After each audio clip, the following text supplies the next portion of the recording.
adik-adik, apa kabar? Kakak berharap adik-adik semua tetap bergembira bagaimanapun keadaannya. Jumpa lagi dengan Kak Delima dengan cerita yang berjudul Hadiah Terindah untuk Karina. Karina adalah anak seorang pejabat. Ia tinggal di rumah mewah dan dilayani oleh beberapa orang pembantu.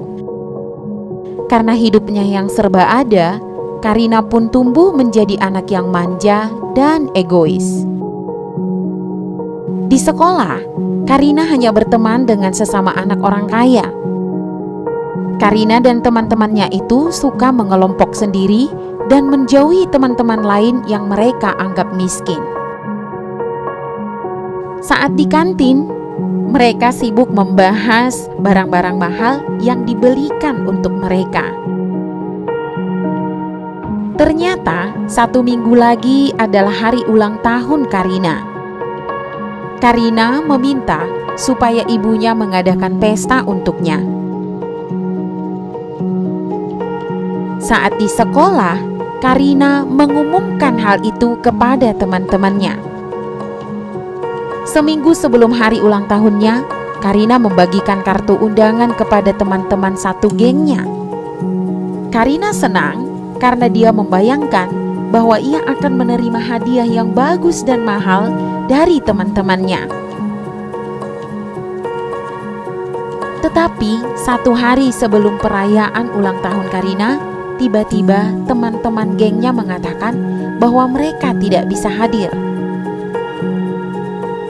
Karina sangat terkejut karena teman-teman gengnya tidak bisa datang ke pestanya.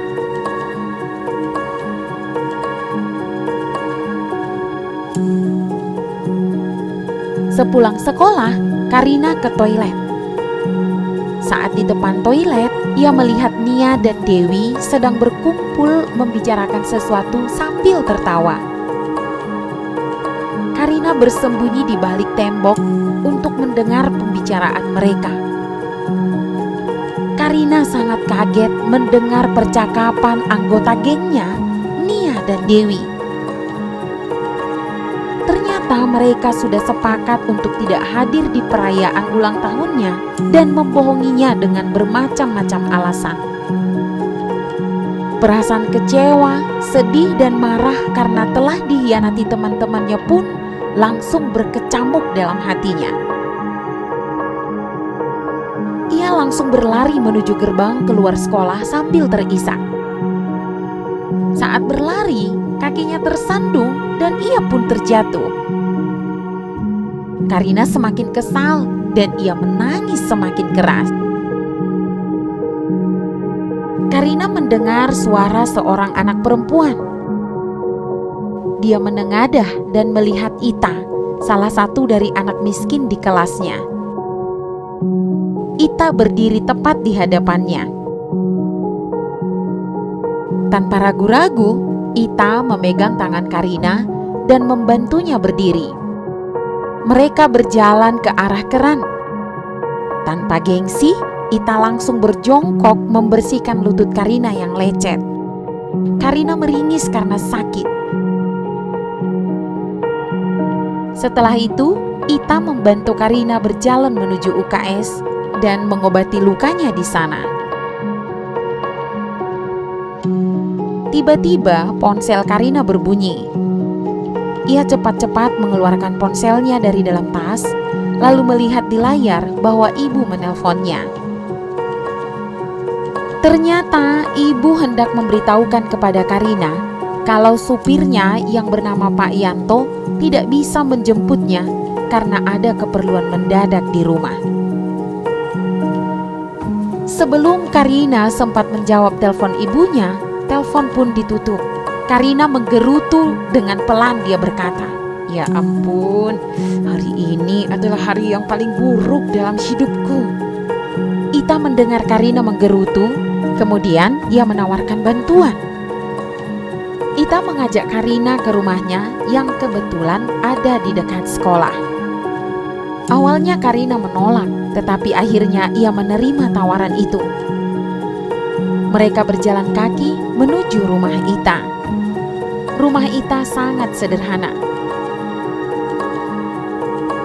Terlihat ayah Ita sedang memilah-milah cabai yang baru saja dipetiknya dari ladang untuk dijual ke pasar. Saat bertemu ayahnya, Ita menceritakan masalah Karina kepada ayahnya. Ayah Ita bersedia mengantarkan Karina. Dan sementara ayah Ita bersiap-siap, Ita mengajak Karina untuk makan siang. Karena memang sudah lapar, kejadian demi kejadian hari itu cukup menguras tenaganya. Meskipun lauk di rumah Ita sederhana, namun bagi Karina terasa sangat enak. Karina juga disambut baik oleh ibu dan adik laki-laki Ita. Mereka sangat ramah. Karina penasaran mengapa Ita mau repot-repot menolongnya. Ita menjelaskannya. Ternyata ayah Ita berpesan supaya tidak perhitungan saat menolong orang lain, entah itu teman, sahabat, musuh, atau orang yang tidak dikenal. Saat melihatnya butuh bantuan, kita harus membantunya. Ayah Ita juga sering mengatakan bahwa lebih berbahagia memberi daripada menerima. Dengan memberi, hidup lebih bermakna karena sudah berguna bagi orang lain. Mendengar penjelasan Ita, Karina tersentak. Ia jadi ingat apa yang dikatakan Nia dan Dewi di depan toilet tadi. Tiba-tiba Karina mendapat ide. Ia ingin mengundang Ita dan teman-teman sekelasnya yang lain untuk datang ke pesta ulang tahunnya. Tepat setelah selesai makan, ayah Ita pun datang dan hendak mengantarkan Karina pulang. Karina berpamitan kepada ibu dan adik Ita.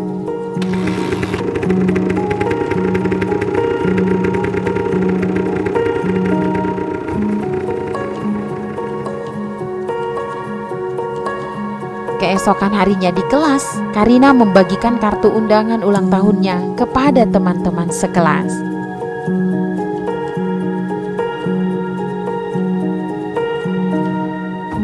Saat pesta ulang tahun Karina sangat terkejut melihat banyak teman sekelas yang hadir. Nia dan Dewi juga ikut datang dan berbaur dengan teman-temannya yang lain. Melihat itu Karina sangat bahagia. Pesta pun berlangsung dengan meriah dan menyenangkan.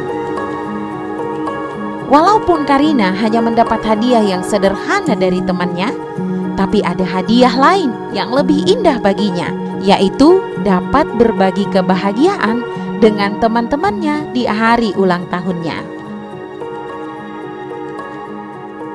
Nah, pesan moral dari cerita ini adalah sikap yang sombong dan suka membeda-bedakan teman merupakan sikap yang tidak terpuji.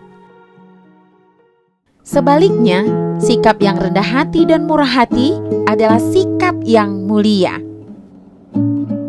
Ingatlah, kebahagiaan sejati ialah ketika bisa berbagi kebahagiaan dengan semua orang tanpa ada permusuhan. Demikianlah cerita kali ini adik-adik. Berharap dapat berjumpa lagi di cerita berikutnya. Salam semangat!